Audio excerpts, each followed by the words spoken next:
Hello, Dr. Ellen here with another tin can art tip.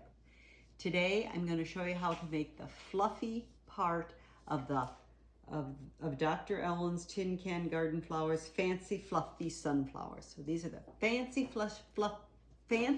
fluffy sunflowers here, and I gave them that name because of this fluffy part around the center, which I think gives them some character that I really like.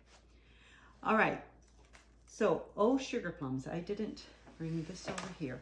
The first thing, and I'm gonna have to grab this paper cutter.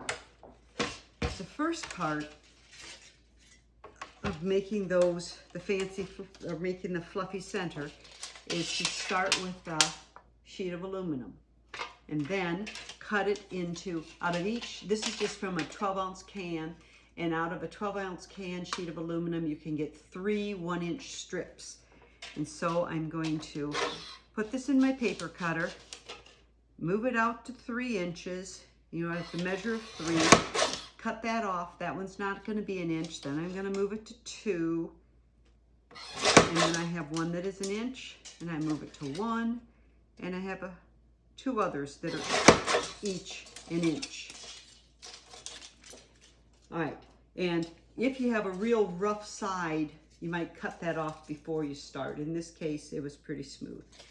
So then you have your 1-inch strips. Then each 1-inch strip, let me move this paper cutter away.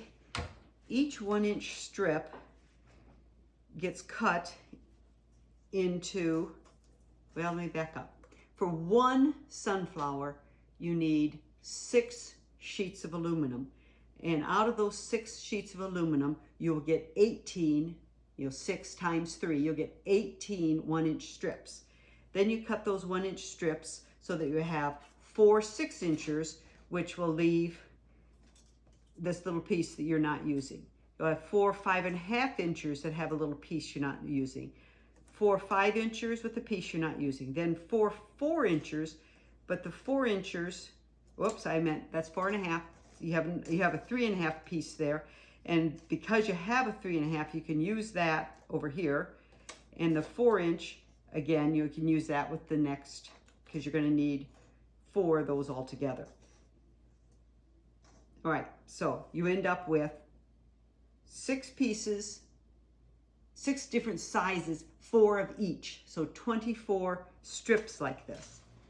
Then you have to paint the strips, and it's an unusually different paint project. I'm going to move that a little bit out of my way. All right, so you start out, and there are 5 paint colors to get these centers looking the way they do here. So the first color I use is red, and you can see on these strips that the red isn't even remotely covering all of the strips. I literally take my red can of paint and just kind of around on them, so that, oops, you know what I didn't tell you to do is punch the holes. Let's just stop before the color. You'll notice these all have holes punched in the middle. You need to do that. So to punch a hole in the middle, I take a marker and I put a dot right here in the center so that I can put my hole punch in here and know where that dot is. I can see it and I punch it. So I have a hole in the middle of the strip. Then I will use that strip on the next one, line it up, so I don't have to put dots on all of them. In fact, I usually, even when I make, the 6 sizes and 4 of each, so 24 of these, I'll make one dot, and then I just put them on top of each other. And when I have a longer one, I just center, because it doesn't have to be perfect. I make the 2 ends so that they're sticking out about the same amount, and then I punch it. Just being careful not to, oh shoot, I got something stuck in my puncher. Being careful to keep them lined up, don't let it move, and don't punch, get right on the hole so that you don't make the hole of the one you're using for your marker, don't make that hole bigger. And it's important to have a hole punch like this where you have you can see down in it. You can line it up because you can physically see the hole of the hole that's already punched. All right, then back to, as I was saying, I started with red, and I haven't covered, I mean, I don't even try to get coverage.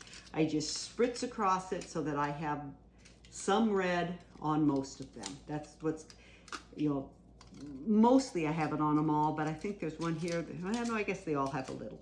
Yeah, they all have a little, and that would be my intent, but if you missed one, it wouldn't really matter. So then I do red. Then, without letting it dry at all, I just pick up the blue can, and I do, whoops, oh, it's just a second here, I do blue, and so I've already got red, and now I'm going to add blue.